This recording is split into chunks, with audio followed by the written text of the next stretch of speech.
overview of Nazi ideology. It's twisted, it's disgusting, it's determining. You already knew this. It's really hard to learn about because it's really sad how horrible the ideology was.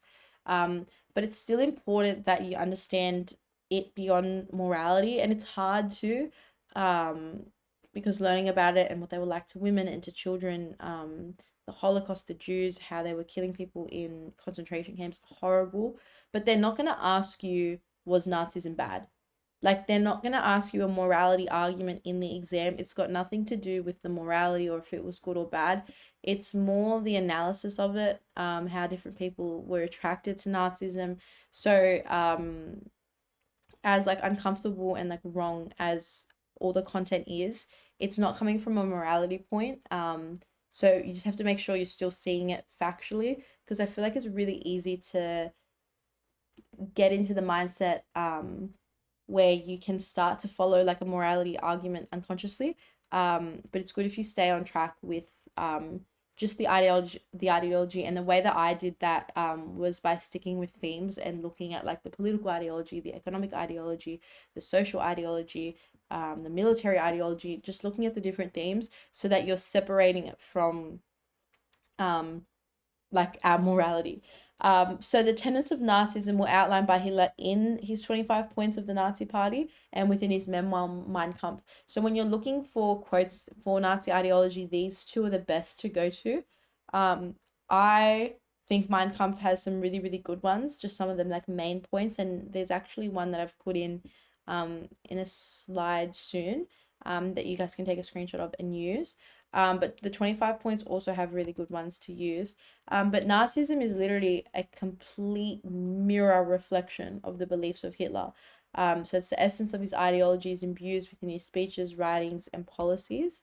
And his ideology was as fluid as Hitler allowed, and it always suited his agenda. So there was always kind of inconsistencies and contradictions in the regime, but because it was still under his authority and he was dictator, it didn't really seem to matter.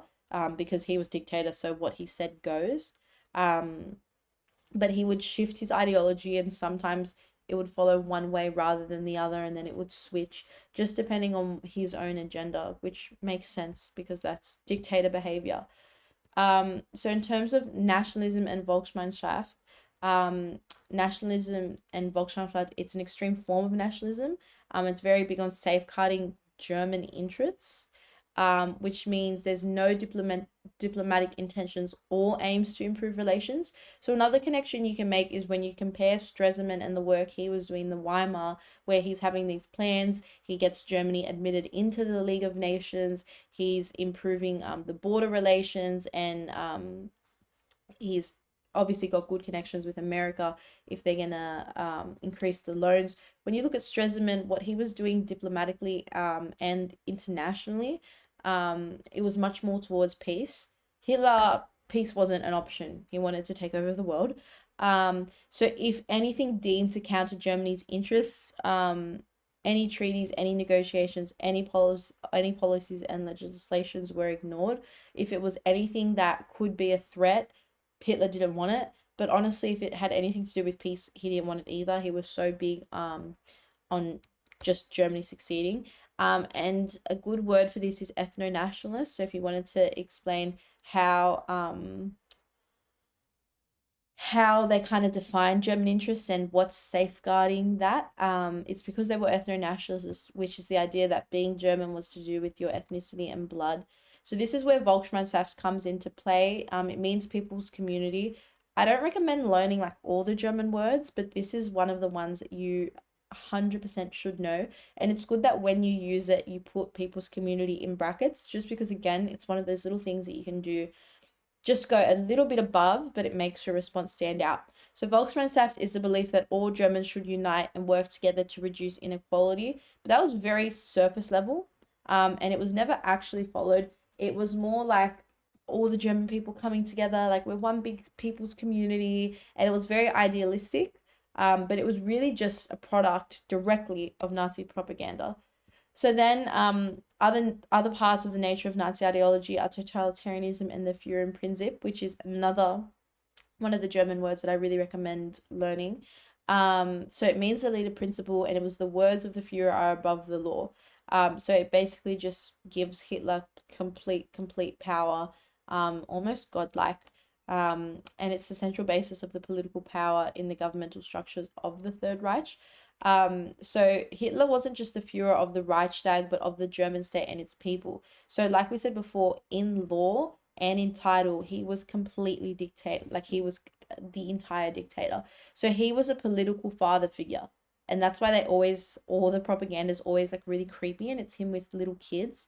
But that propaganda is to directly put him out to be that father, that real father image. So all other political parties were banned, along with groups that held a level of political influence. And then eventually, like we saw before, no activity or organization in Germany existed that was truly independent.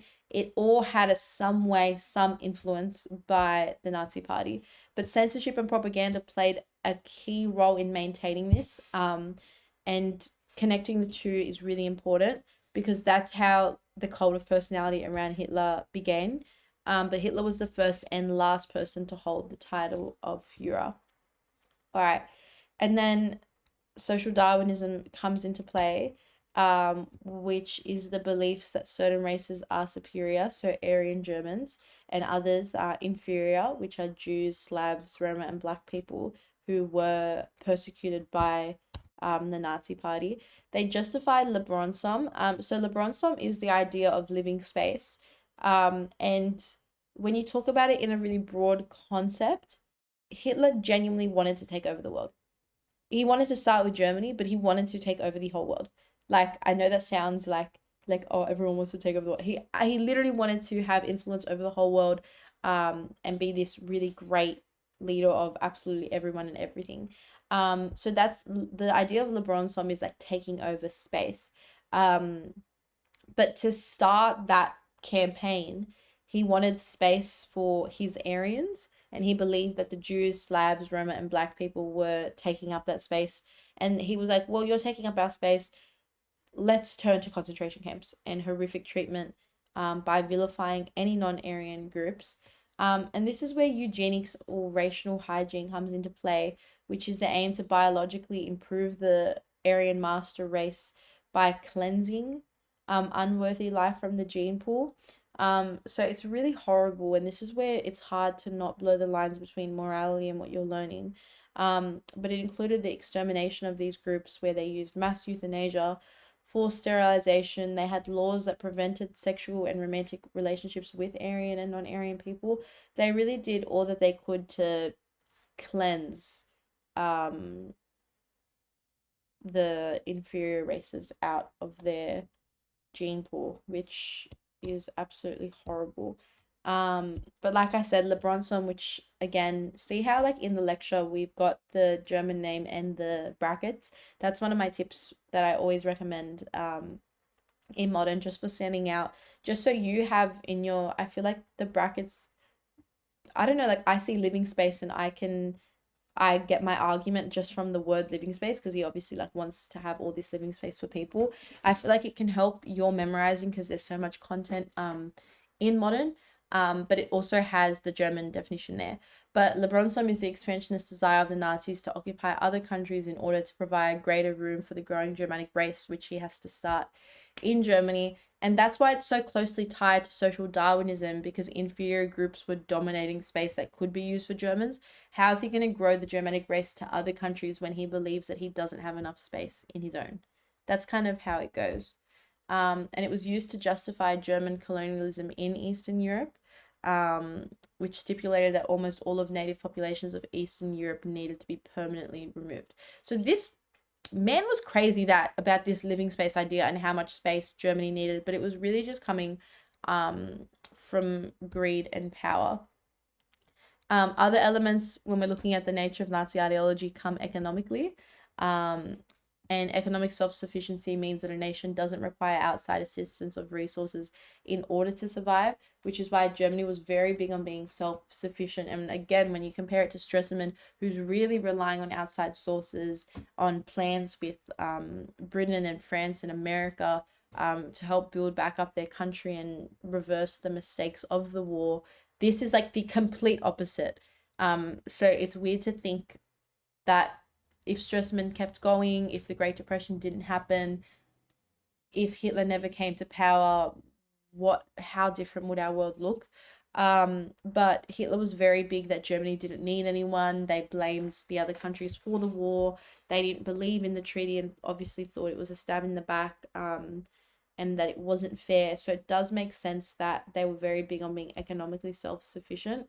It wasn't immediately achieved because they continued to pursue international trade. And this is what I was saying before, when his like agenda, he just follows his agenda. So ideology could, and at times was inconsistent. Like, it doesn't make sense that he's so big on being economically self-sufficient, but that he's still pursuing international trade and having relations with other countries. But that's because he wanted to follow that certain political agenda at the time, and then he would switch back to autarky, where he'd want to be super economic self-sufficient and didn't want anything to do with other countries. So depending on his agenda at the time, Hitler would pick and choose which parts of the ideology he wanted to follow. But through it, the Nazis sought the creation of more jobs for unemployed Germans, which was good for the economy and good for the industry, good for them economically. But the conditions of the work weren't good for them socially or morally whatsoever. Why did Nazism have supporters? And here's a quote from a Jewish communist historian. So he says, in Germany, there wasn't any alternative left. Liberalism was failing. If I had been German and not a Jew, I could see I might have become a Nazi, a German nationalist. I could see how they'd become passionate about saving the nation. It was a time you didn't believe there was a future unless the world was fundamentally transformed. And this is a really good point, especially that last quote where it was a time when you didn't believe there was a future. Because a lot of the reasons why Nazism was supported so heavily by the nation was because they were in such turmoil. There was such chaos, there was such lacking faith that they had to turn to extremes, because if it wasn't that, there was nothing to hold on to. And obviously Germans were very passionate about their nation, very passionate about their country and saving it. So it didn't seem like, when we look back on it, it's so easy to be like, how could they possibly support that? But in those conditions, after losing the war so horribly, and then watching their political parties literally fall to pieces, watching their economy fall, watching literally everything in their country fall apart, it unfortunately makes sense that they could turn to something so extreme. Other quotes, so Nazism seemed to many just an extreme version of what most Germans had always believed in or taken for granted. They welcomed parts of Nazi political and told themselves the rest was less important or not meant seriously. And again, Nazism was very big on propaganda and censorship, and they really had that whole idea of the people's community and German nationalism and Germany being the best country and bringing Germany to number one, which is what Germans and most Germans always believed in. So they could capitalize off those like kind of historic beliefs and that patriotism that they already felt, and use that to cover what they were really doing and use it as an excuse. And again, because everyone was at such a low point, it was easier for them to turn to such extremes. And then there was the intersectional appeal, where nationalism appealed to the nationalists and imperialists, socialist elements attracted to the workers, anti-communism appealed to the rich. So when you look at the different sects, because the nature of ideology, of Nazi ideology, had so many different factors to it, them being against communists, automatically the rich people and the upper class were like, okay, we like them, we don't like communists either, we think they're stealing our money. Then the socialist elements attracted to workers, and that's why they created the Workers' Party, and the workers wanted to be involved. Their ideology, because it was always serving a different agenda, Hitler could manipulate it to fit different people's wants, and that brought all these different groups of appeal to them. All right, I want to quickly look at this source, which was also from my trials, guys. So explain the values and limitations of source B in understanding the nature of Nazi ideology.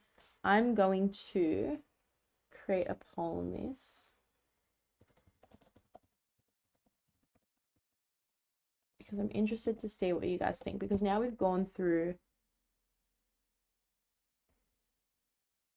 we've gone through Nazi ideology. So I am curious. I want you guys to have a read of this. And again, it's the values and limitations in understanding the nature of Nazi ideology. So you want to say I want you guys to just have a think before I launch this question. You want to think what's good about it, what's bad about it. We're looking at both. So have a little think. I'm going to launch this question if it wants to load.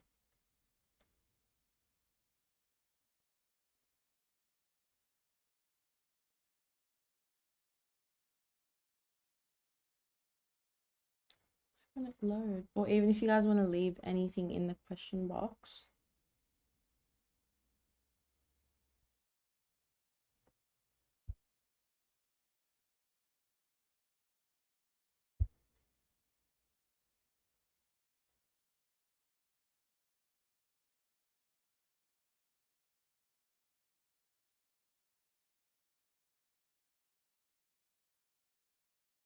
Okay.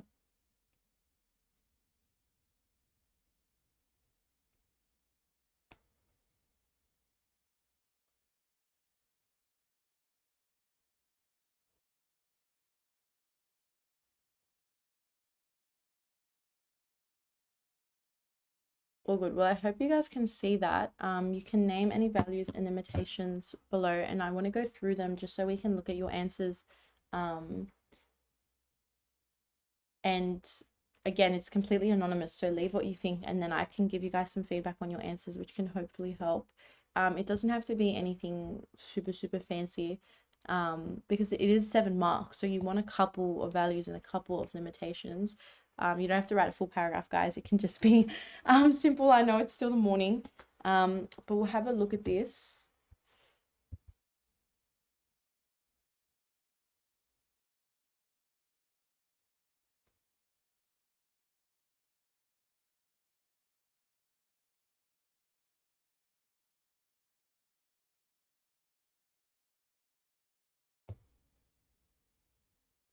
Okay, we've got lots of people typing. Thank you for this.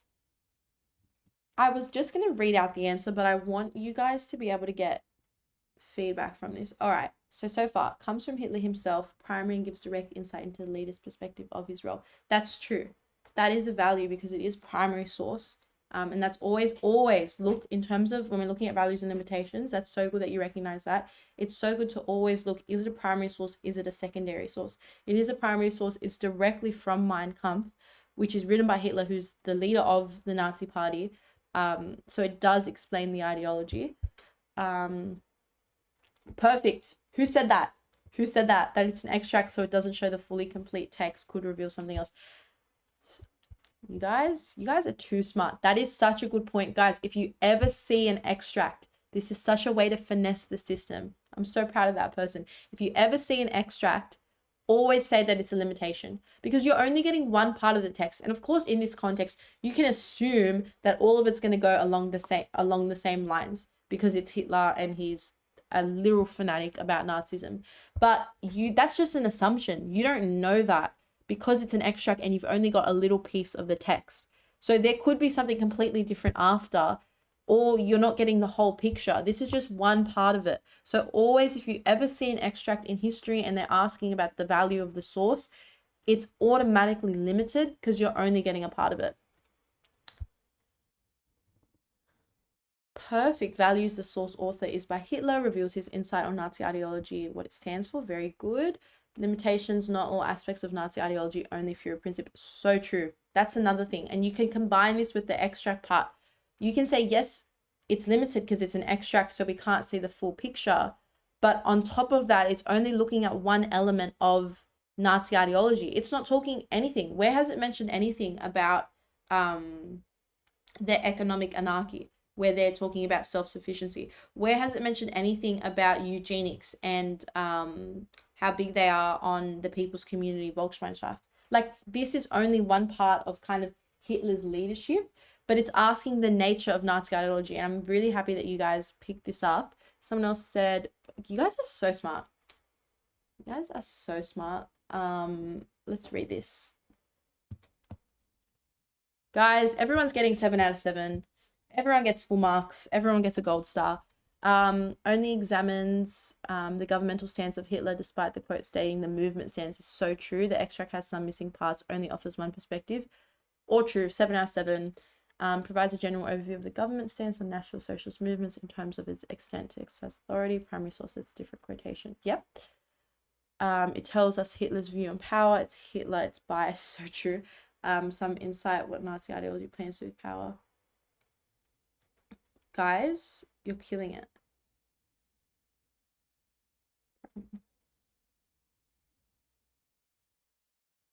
Yep, so whoever said doesn't describe the methods used to achieve these principles, very true. It's just what the principle is.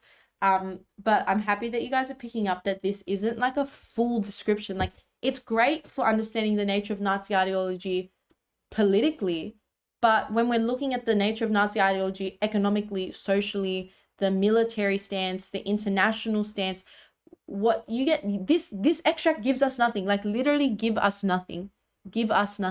And if it asked explain the value of value and limitations of source being in understanding the political power that Hitler held for Nazi ideology, then great. This source, you can't make that argument, but it's asking about the nature of Nazi ideology as a whole. And this is why I wanted to put this source in, because this is where they trick you, where a lot of people would read this and be like, oh my God, such a good source, like primary source, Hitler wrote it talking about his power. But like one of you guys said, it's the Nazi movement stands for, and then all he's literally talking about is himself and his power politically, and like where his role in society is. It says nothing about what the Nazis party's aims are, says nothing about what they're doing in society, their different thematic concerns.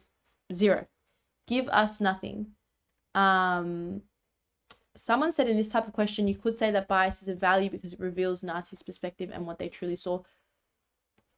Guys, you guys are so smart. That is so true. And we're going to go into it a little bit later. I've got that later in the lecture, that we're always taught bias is bad. Like, bias is bad. Bias is automatically a limitation. And it is a limitation, but it can also be used for value because it shows like the extent of the Nazi mindset. And especially coming from Hitler, you can see his own bias, but that reflects the extent of his ideology, if that makes sense. So it really reveals his perspective, which is really important in history.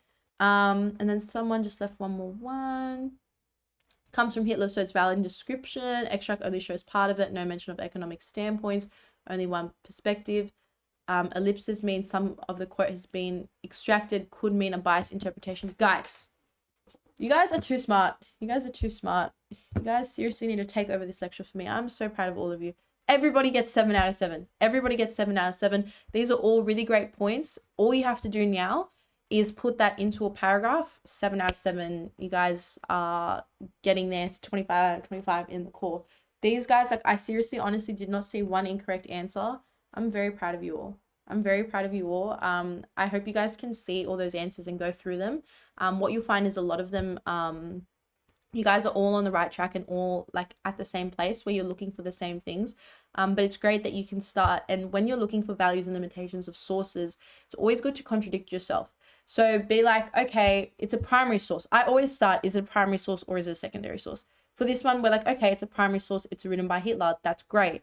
But then I'm also like, oh, it's written by Hitler. It's only from his perspective and he's only talking about himself. Therefore, it's limited. You get me? So I feel like if you contradict yourself, because like I said, in history, it's never going to be one-sided where it's completely yes, completely no, completely good, completely bad. There's going to be a good, but then there's going to be a bad from it. Like, there's a lot of duality in history, and that adds a lot to your mark. So I feel like looking at both sides was great, but understanding values and limitations is really good. And that's why I wanted to put this question in there, because it makes you look at the reliability, it makes you look at perspective, it makes you look at bias, and that's all stuff you did. I'm like a proud mum right now. I'm a very proud mum right now. That is all good.